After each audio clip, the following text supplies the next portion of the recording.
और अब prime eight 4 में इससे आज आप वो जो देखने वाले हैं उसके बारे में तो आपको बताऊंगा। पहले आप बहुत क्विकली देख लीजिए आज का मेन्यू कहता क्या है। 4 में आज का मेन्यू आपको बताएगा कि 5वें दौर का मतदान जारी है, कौन किस पर भारी पड़ता हुआ दिखाई दे रहा है। ग्राउंड रिपोर्ट आप इसकी देखेंगे, लेकिन सबसे पहले मैं आपको यह बता दूं कि इस समय एक ब्रेकिंग न्यूज आपका इंतजार कर रही है। आपको इस तरफ ले चलूंगा, बताऊंगा आज का मेन्यू खास क्या है, लेकिन उससे पहले आज की अहम खबर देख लीजिए। आम आदमी पार्टी की फंडिंग को लेकर बड़ा खुलासा आज आप देखने वाले हैं। आज टाइम्स नाउ भारत पर यह खुलासा, 404 ट्रांजैक्शंस हुए, 55 पासपोर्ट आईडीज पर 1 करोड़ से ज्यादा का चंदा दिया गया।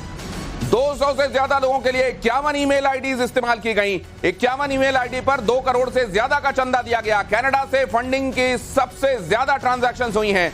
विदेश से चंदा लेने के मामले में foreign contribution regulatory act FCRA, विदेशी योगदान अधिनियम, इसके नियमों का उल्लंघन किया गया है, इसका आरोप है।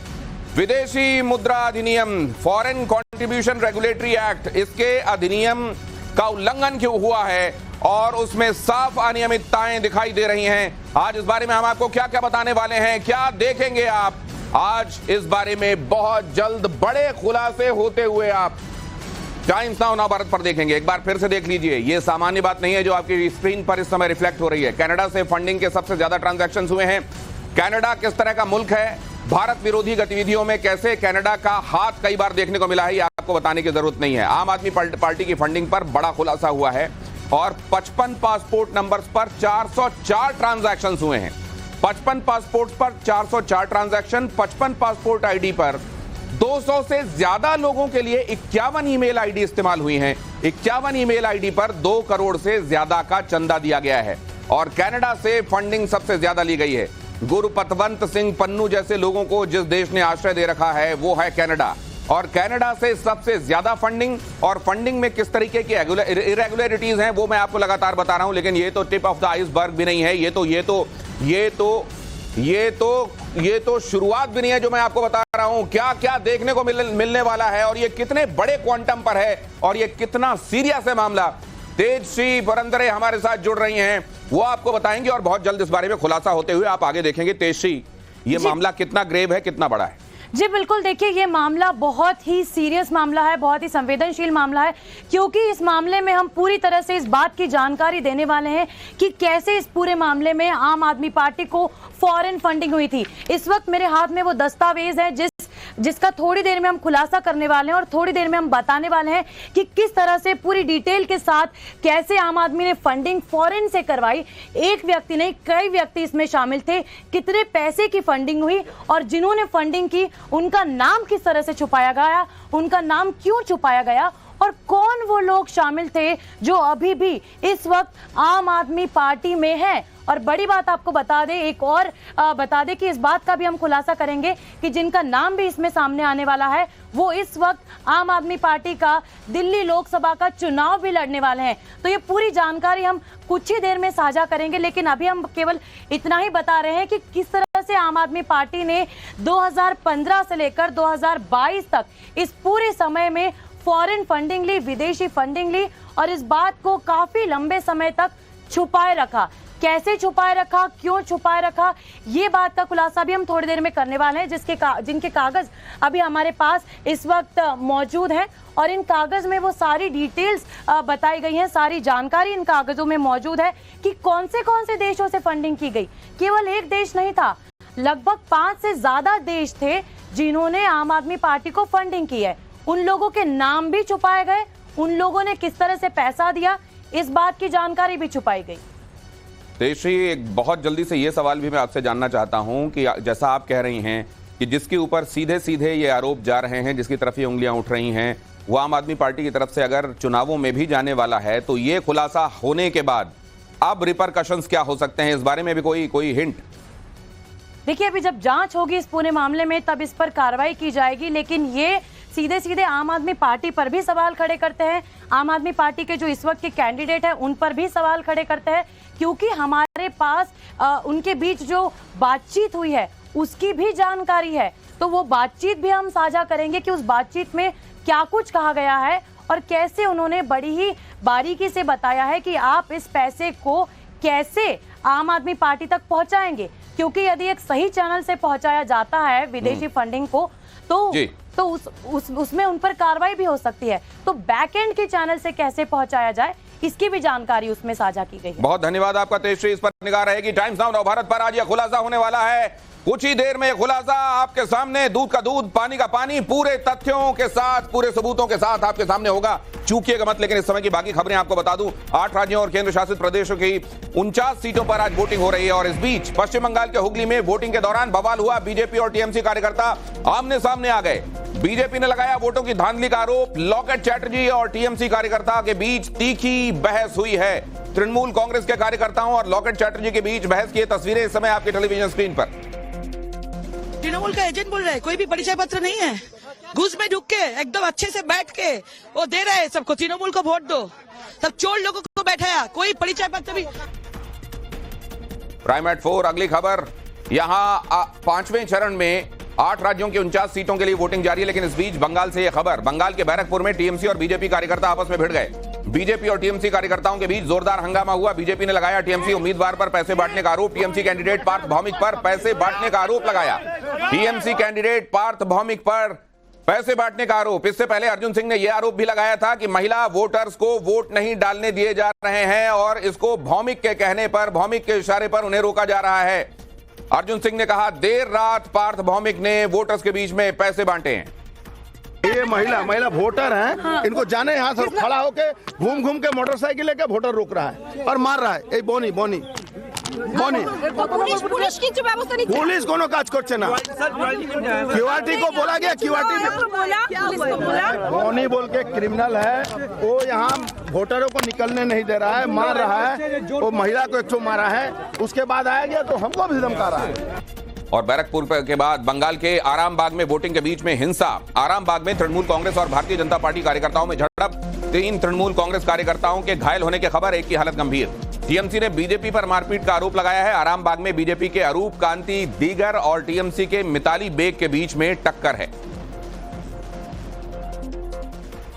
और इस बीच 8 राज्यों की 49 सीटों पर वोटिंग जारी है। दोपहर 3 बजे तक 50% के करीब वोटिंग हुई है। उत्तर प्रदेश में 47%, बिहार में 45% वोटिंग हुई है। झारखंड में 54%, महाराष्ट्र में 39% वोटिंग हुई है। 5वें दौर की वोटिंग में कई हाई प्रोफाइल सीटों पर वोटिंग हो रही है। लोकसभा चुनाव के लिए 5वें दौर की वोटिंग चल रही है और इसमें कई हाई प्रोफाइल सीटें हैं। आज मुंबई में भी मतदान हो रहा है। बड़े बड़े सेलिब्रिटीज आज मतदान की लाइन में खड़े हुए दिखाई दिए। उन्होंने जनता से बढ़ चढ़कर मतदान करने की अपील की है। सेलिब्रिटीज यहां तस्वीरों में आपको दिखाई दे रहे हैं। मतदान से पहले और मतदान के बाद इनमें से कई लोगों ने लोगों से बाहर निकलकर मतदान करने की अपील की है। अभी किसी और विषय पे चर्चा नहीं होगी। घर से बाहर आए और वोट करें। उन सबको मालूम है कि अच्छा कैसे बनना है, कैसे अच्छे भारतीय बनना है।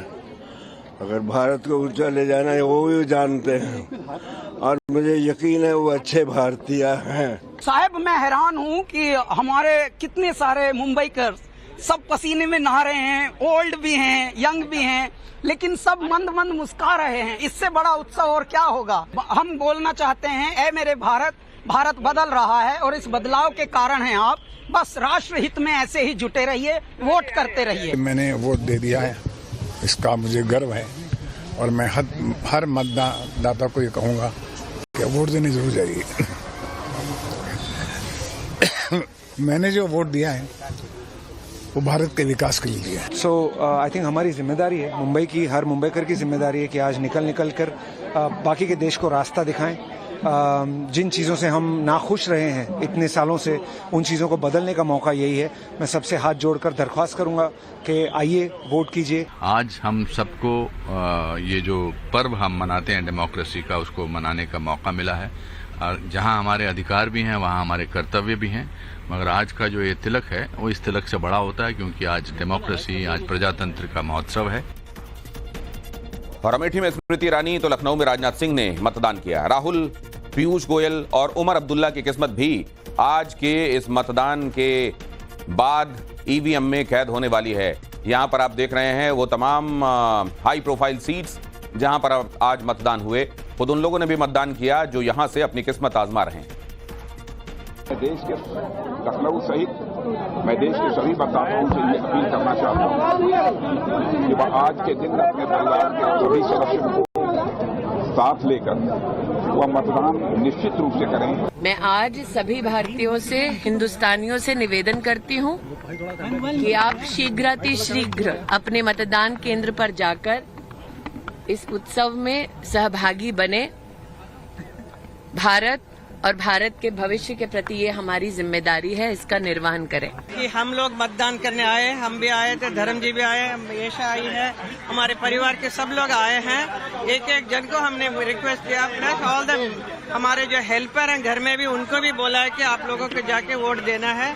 इतना तक हम लोग कर सकते हैं। जहाँ जहाँ क्षेत्र में आज मतदान हो रहा है, सभी से मैं यह अनुरोध करूंगा कि मतदान करिए, अवश्य करिए, आलस्य छोड़कर मतदान करिए, रिकॉर्ड तोड़कर मतदान करिए। उम्मीद करती हूँ मुंबई का सब आकर भारी संख्या में वोट करेंगे। वो ध्यान रखेंगे कोविड में कौन आपके साथ खड़ा था और कौन आपके खिलाफ काम कर रहा था।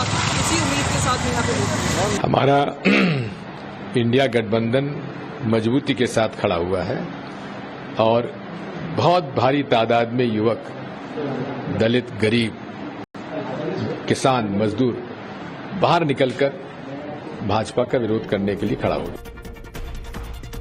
और ये बड़ी खबर, कटक की रैली से पीएम मोदी का बड़ा हमला। रैली से पीएम मोदी ने बीजेडी पर साधा निशाना। सीएम नवीन पटनायक पर किया ताबड़तोड़ अटैक। पटनायक सरकार ने ओडिशा को माफिया दिया, कहा प्रधानमंत्री नरेंद्र मोदी ने। अगर बीजेडी ने ओडिशा को दिया है तो लैंड माफिया दिया है, सैंड माफिया दिया है, कोल माफिया दिया है, माइनिंग माफिया दिया है और बीजेडी के विधायक और मंत्री 24/7 इसी में लगे हुए हैं। और ओडिशा के पुरी में प्रधानमंत्री नरेंद्र मोदी ने किया रोड शो। पीएम मोदी के रोड शो में जबरदस्त भीड़ उमड़ी। पीएम मोदी ने सोशल मीडिया पर रोड शो की तस्वीरें भी शेयर की। पीएम मोदी ने पोस्ट कर पुरी के लोगों का शुक्रिया कहा। यहां प्रधानमंत्री नरेंद्र मोदी का रोड शो एन उसी जगह से शुरू हुआ जहां से भगवान जगन्नाथ की रथ यात्रा शुरू होती है। और यहां उनके साथ प्रत्याशी, भारतीय जनता पार्टी के प्रत्याशी संबित पात्रा भी आपको रोड शो के दौरान साथ में नजर आ रहे हैं। और करनाल से गृहमंत्री अमित शाह ने बोला है विपक्ष पर बड़ा हमला। इंडी गठबंधन के पास पीएम फेस कौन है? अमित शाह ने कहा देश को नरेंद्र मोदी जैसा पीएम चाहिए, देश को नंबर 1 बनाने वाला पीएम चाहिए, कहा अमित शाह ने। मोदी जी ही तीसरी बार प्रधानमंत्री बनने वाले हैं, परंतु मुझे बताओ, 1 मिनट के लिए सोच लो कि घमंडिया गठबंधन इंडी अलायंस को बहुमत मिला तो उनका प्रधानमंत्री कौन होगा? बताओ तो जरा, कोई नाम है? अरे करनाल वालों बताओ, कोई नाम है क्या? यहां प्रधानमंत्री ऐसा चाहिए जो भारत में, भारत को दुनिया में नंबर 1 बनाए, नंबर 1 बनाए। और भाइयों बहनों, मुझे बताओ ऐसा आदमी कौन है? जरा बताओ तो, जरा जोर से बोलो, ऐसा प्रधानमंत्री कौन है? और जोर से बोलो, कौन है? अरे इसी तरह से मैं पूर्व, पश्चिम, उत्तर, दक्षिण जहां जहां जाता हूं, एक ही नारा मिलता है, मोदी मोदी मोदी मोदी। और चंडीगढ़ में विपक्ष पर गरजे योगी आदित्यनाथ। मोदी जी ने देश की तकदीर और तस्वीर को बदल दिया। योगी ने कहा मोदी राज में नक्सलवाद और अराजकता का समाधान हुआ। मोदी जी ने आतंकवाद का सफाया कर दिया। दुनिया भर में मोदी जी संकट मोचक के तौर पर देखे जाते हैं। आज भारत यशस्वी बन रहा है, भारत के अंदर खुशहाली है, भारत का दुनिया के अंदर सम्मान बढ़ रहा है, भारत की सुरक्षा पुख्ता है, आतंकवाद और नक्सलवाद और अराजकता की समस्या का समाधान हुआ है। तो इसलिए हुआ है क्योंकि आपने मोदी जी को चुना था, मोदी जी को प्रधानमंत्री के रूप में चुना था। आज आतंकवाद का समाधान भी हुआ। अब तो पटाखा भी जोर से फट जाए ना तो पाकिस्तान पहले सफाई देता है, कहता मेरा हाथ नहीं है, मैंने इसमें कुछ नहीं किया है, क्योंकि उसे मालूम है ये नया भारत है, छेड़ता नहीं है, लेकिन कोई छेड़ता है तो छोड़ता भी नहीं है। और आरजेडी का प्रधानमंत्री नरेंद्र मोदी पर डायरेक्ट अटैक देखने को मिला। तेजस्वी यादव ने कहा मोदी राज में 10 साल में बेरोजगारी महंगाई बढ़ गई है। मीसा भारती ने भी हमला बोलते हुए कहा कि जनता ने मोदी सरकार की विदाई का मन बना लिया है। प्रधानमंत्री जी अपना कुछ भी कहते रहते हैं, 10 साल का हिसाब न गिनाए। प्रधानमंत्री ने कौन सी चिंता की है देश की जिसको उन्होंने सुधारा है? बेरोजगारी बढ़ा दी, गरीबी बढ़ा दी, महंगाई बढ़ा दी, बिहार को विशेष राज्य का दर्जा नहीं दिया। अब जनता उनको हटाना चाहती है। इस बार देश में जो लहर कहा जाए वो इंडिया गठबंधन के पक्ष में चल रहा है और 5वें चरण का जितने भी इंडिया गठबंधन के प्रत्याशी चुनाव लड़ रहे हैं उन सबको मेरी शुभकामनाएं और जीत की अग्रिम बधाई मैं उन सबको देती हूँ। जिस तरह से 10 वर्षों से जो प्रधानमंत्री जी ने जितने भी वादे किए, एक भी वादा उन्होंने नहीं पूरा किया। और ये चुनाव देश का चुनाव था, ये चुनाव मुद्दों का चुनाव होना चाहिए था, लेकिन प्रधानमंत्री से लेकर के एनडीए गठबंधन के जितने भी नेता हैं इधर उधर की बात करके निकल जाते हैं। और इस बार जनता ने मन बना लिया है कि इनकी विदाई तय कर दी है। और ये बड़ी खबर प्राइम एट 4 में रायबरेली में राहुल गांधी के खिलाफ नारे लगे। बछरावा के गांधी इंटर कॉलेज बूथ के सामने ये नारे लगे। स्थानीय लोगों ने राहुल वापस जाओ के नारे लगाए। राहुल के सामने जय श्री राम के नारे भी लगाए गए। ये खबर देखिए, रायबरेली में राहुल गांधी के खिलाफ नारेबाजी।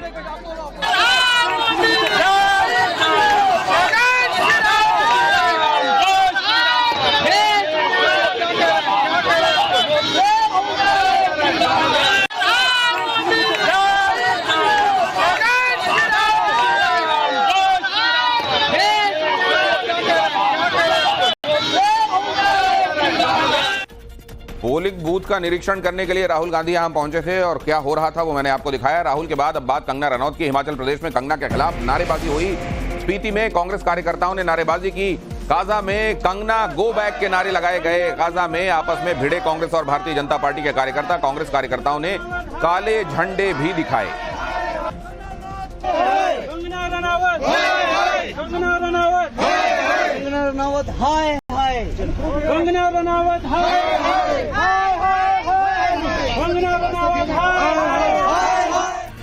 और स्वाति मालीवाल मारपीट केस की जांच तेज हो गई है। मालीवाल के कुर्ते और जींस की फोरेंसिक जांच होगी। पुलिस ने कुर्ते और जींस को एफएसएल भेज दिया है।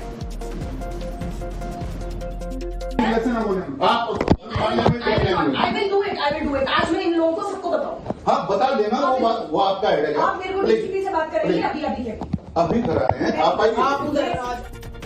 और इस बीच स्वाति मालीवाल मारपीट मामले में एक बड़ा अपडेट सामने आ रहा है, वो भी बता दूं। प्राइम एट 4 में क्राइम सीन रिक्रिएट कर सकती है दिल्ली पुलिस। सीएम हाउस में क्राइम सीन रिक्रिएट किया जा सकता है। आरोपी विभा कुमार के मोबाइल से सबूत जुटाने की कोशिशें भी जारी हैं। फॉरेंसिक एक्सपर्ट की मदद से सबूत जुटाए जा रहे हैं और आगे आपको दिखाएंगे। और दिल्ली के सीएम अरविंद केजरीवाल के खिलाफ गाली गलौज मामले की जांच तेज हो गई है। दिल्ली मेट्रो के अंदर लिखी गई अभद्र भाषा, मेट्रो के भीतर सीसीटीवी कैमरों की जांच जारी है। संदिग्ध की धरपकड़ के लिए जांच हो रही है। 19 मई को मेट्रो परिसर में लिखी गई गालियां, पटेल चौक मेट्रो स्टेशन के होर्डिंग पर भी आपत्तिजनक बातें लिखी गई। और इस बीच आम आदमी पार्टी का भारतीय जनता पार्टी पर बड़ा आरोप। केजरीवाल पर हमले की साजिश रच रही है बीजेपी। संजय सिंह ने कहा जान से मारने की साजिश की जा रही है। साजिश का संचालन पीएमओ से किया जा रहा है, संजय सिंह ने कहा। लिखकर धमकी दी जा रही है, हमला करने की धमकी दी जा रही है। पटेल नगर मेट्रो स्टेशन पे, राजीव चौक मेट्रो स्टेशन पे। मेरा सीधा आरोप है यह हमला करने की तैयारी भारतीय जनता पार्टी के द्वारा है, बीजेपी के द्वारा है और इसका पूरा संचालन पीएमओ और देश के प्रधानमंत्री के द्वारा किया जा रहा है।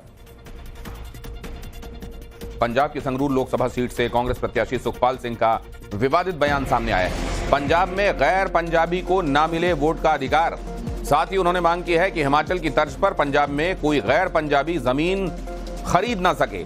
साथ ही पंजाब में गैर पंजाबी को सरकारी नौकरी ना मिले, ये बात भी उन्होंने कही। हिमाचल की तर्ज से कोई भी गैर पंजाबी आन के सीधा जमीन ना ले सके, कोई भी गैर पंजाबी आन के सीधा वोटर ना बन सके, कोई भी गैर पंजाबी आन के सरकारी साड़ी नौकरी ना ले सके। ये इकल्ला हिमाचल च नहीं, ये कानून गुजरात में भी है, ਇਹ ਕਾਨੂੰਨ ਉੱਤਰਾਖੰਡ ਨੇ ਵੀ ਅਡਾਪਟ ਕਰ ਲਿਆ। ਪੰਜਾਬ ਇੱਕ ਸਪੈਸ਼ਲ ਸਟੇਟ ਆ, ਸਿੱਖਾਂ ਦੀ ਇੱਕੋ ਹੀ ਸੂਬਾ ਜਿੱਥੇ ਸਿੱਖਾਂ ਦੀ ਇੱਕ ਮੈਜੋਰਿਟੀ ਆ ਤੇ ਸਾਡੇ ਜਿਹੜੇ ਦੇਸ਼ ਸਾਡੇ ਪੰਜਾਬ ਦੇ ਲੋਕੀ ਨੇ ਇਹ ਪਿਛਲੇ ਕਾਫੀ ਦਹਾਕਿਆਂ ਤੋਂ 3 ਕਰੋੜ ਆਬਾਦੀ ਪੰਜਾਬ ਦੀ ਹੈ, ਜੋ 70-75 ਲੱਖ ਆਦਮੀ ਬਾਹਰ ਜਾ ਚੁੱਕਾ। ਅਗਰ ਅਸੀਂ ਗੈਰ ਪੰਜਾਬੀਆਂ ਨੂੰ ਇਸ ਇੱਥੇ ਰਹਿਣ ਦਿੱਤਾ ਤੇ ਮੇਰਾ ਖਿਆਲ 15-20 ਸਾਲ ਦੇ ਵਿੱਚ ਤੁਹਾਨੂੰ ਆ ਪੱਗ ਨਹੀਂ ਲੱਭਣੀ, ਪੰਜਾਬੀ ਨਹੀਂ ਲੱਭਣੀ ਤੇ ਨਾ सिखा की आबादी इत्थे लभेगी। और दिल्ली में बढ़ती गर्मी ने 80 साल का रिकॉर्ड तोड़ दिया है। दिल्ली के नजफगढ़ में तापमान 47.4 डिग्री सेल्सियस दर्ज किया गया। बाड़मेर जैसे रेगिस्तानी हिस्से से भी ज्यादा तापमान दिल्ली में दर्ज किया गया। जैसा मैंने आपको बताया, यहां नजफगढ़ में 47.4 डिग्री सेल्सियस तापमान दर्ज किया गया।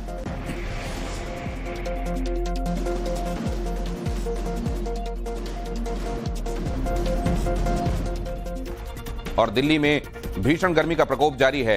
यहां रविवार को भीषण गर्मी ने राजस्थान को भी पछाड़ दिया। रविवार को राजस्थान गुजरात के मुकाबले दिल्ली ज्यादा गर्म रही। बीकानेर बाड़मेर से ज्यादा पारा दिल्ली में रिकॉर्ड किया गया। कोटा श्रीगंगानगर को भी दिल्ली ने पीछे छोड़ दिया। दिल्ली के नजफगढ़ में तापमान 47.4 डिग्री सेल्सियस रिकॉर्ड किया गया। कुछ जगहों पर यह 47.8 भी था। मौसम विभाग के मुताबिक फिलहाल एक सप्ताह तक राहत मिलने की उम्मीद नहीं है। दिल्ली में लू को लेकर रेड अलर्ट जारी है। हीट स्ट्रोक से बचने के लिए लोगों को हिदायत दी गई है। और तपती गर्मी की चपेट में उत्तर प्रदेश, पंजाब समेत कई राज्य हैं। पंजाब के स्कूलों में छुट्टियों का ऐलान कर दिया गया है। 30 जून तक बंद रहेंगे पंजाब के स्कूल। बठिंडा में अधिकतम तापमान 46.4 डिग्री तक रिकॉर्ड कर लिया गया है और ऐसे में छोटे बच्चों के लिए स्कूल जाना जाहिर है बेहद जोखिम भरा है। कई जगहों पर स्कूल में छुट्टियां भी घोषित कर दी गई हैं। और आगे